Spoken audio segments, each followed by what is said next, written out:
What's up, everybody? Welcome to the episode. Today, I'm going to be yapping about my life. So, currently, I'm reading from a ChatGPT script, so I may be sounding a little bit robotic, but who cares? Kind of polished it up quite nicely, which is quite, honestly, it's great. Anyways, let's begin. Apparently, I am an alleged rapist.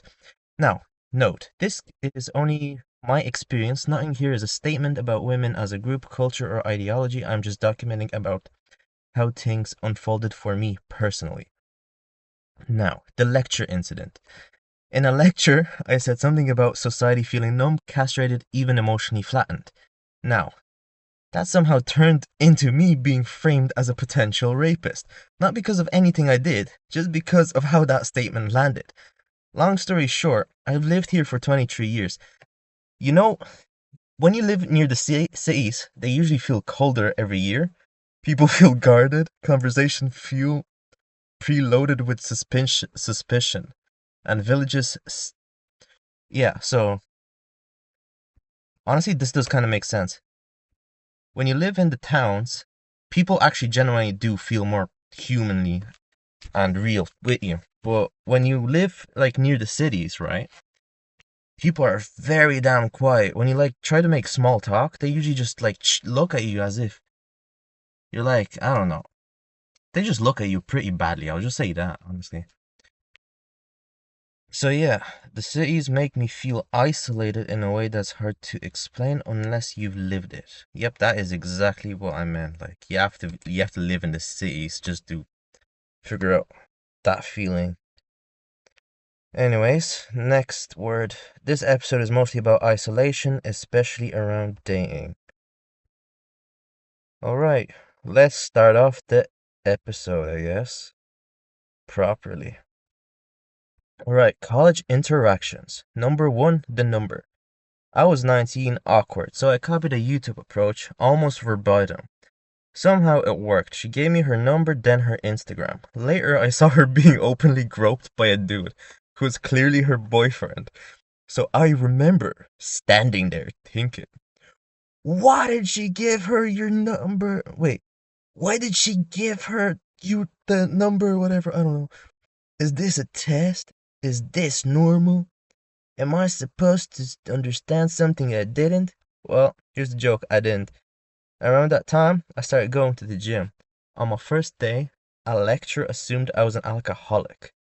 That assumption stuck longer than it should have. Damn. Well, ChatGPT is quite good at making scripts once you like put in a lot of trash into it. Yeah. Anyways, next one is the hallway incident. Also one of my real experiences. Packed lecture hall. No space anywhere. My back was turned and I was talking to someone. I physically couldn't move. So just gonna go check some. Okay, it works. My back was turned, I was talking to someone. I physically couldn't move. A girl loudly announced, how dare you? You're in my personal bubble. So yeah, everyone looked at me. I didn't even know she was there. That moment, something crystallized, something for me. Once attention turns towards you like that, context disappears. All right, that's actually mad good though. Honestly, sometimes when you write your own scripts, they're like, yeah, sure, true. But if you give AI like how like a little bit of context and how you write it and just yeah, screw it, just here you go. Kind of makes some good not assumptions, but some good quotes. Once attention turns towards you like that, context disappears. Honestly, that's actually quite scary. Because that usually happens to a lot of people, not just me. Actually, one second. I actually want to put in something here. Alright, your favorite bunny is back. So, well, I've stopped going to group hobbies. So there's basically like some club activities, not really a group hobby. It's like these club sports stuff in our uni. So yeah, I'll join one of them. Anyways, this is how the story went. There was a girl who was generally exceptional at a competitive hobby we shared. After a tournament, people asked me about her. I said she was basically a professional, that she perfected everything that she touched. Well, not really like bang on like that. Long story short, she was a low key a professional. That's basically what I said. Anyways, she overheard. She yelled at me, accused me of talking behind her back, treated it like an attack. The next day, people avoided me. Like, no cap. I don't know what she did. Like, she got pissed off at me so hard for complimenting her. She got the whole, like, how's it called? The whole, like, gear of our class, like, just pissed off towards me. I don't know. Like, that's just weird, honestly. Next part. Years later, she blocked the road with her car to talk to her boyfriend. I waited, didn't honk, tried to pass her after. She stared at me like I did something wrong. It was surreal, like a story that never ended even after everyone forgot the beginning. Yeah, that's long story short, that's basically how it happened. Anyways, the highway girl. Ironically, the most natural interaction that happened outside of college. She passed me on the highway, looked at me. I followed, we raced. Wait, what? No.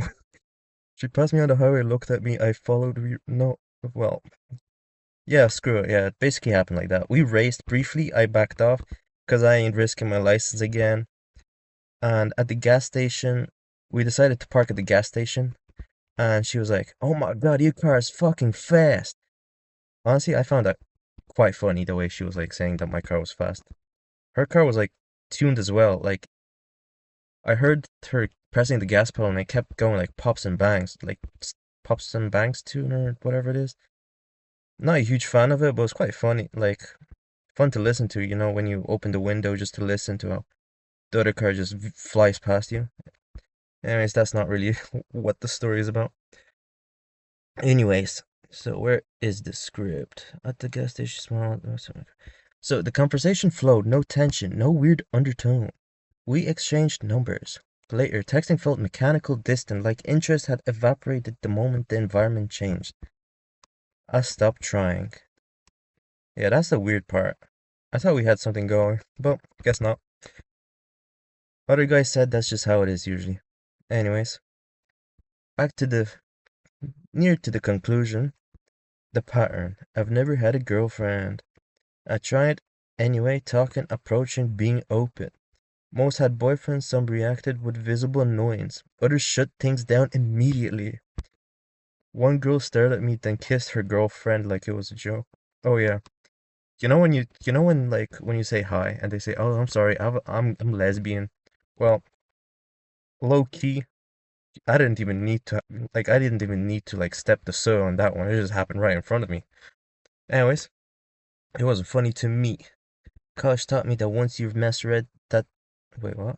College taught me that once you misread, the version of you lingers even when you're quiet, even when you do nothing. So yeah, I hesitate now. Call it fear, call it trauma, call it conditioning. Anyways, this is the ending if you want to read. I'm not really gonna. It's not really the proper ending of the story that I want to say, because I've got my own. So let me just open up 1 second here. Do do do.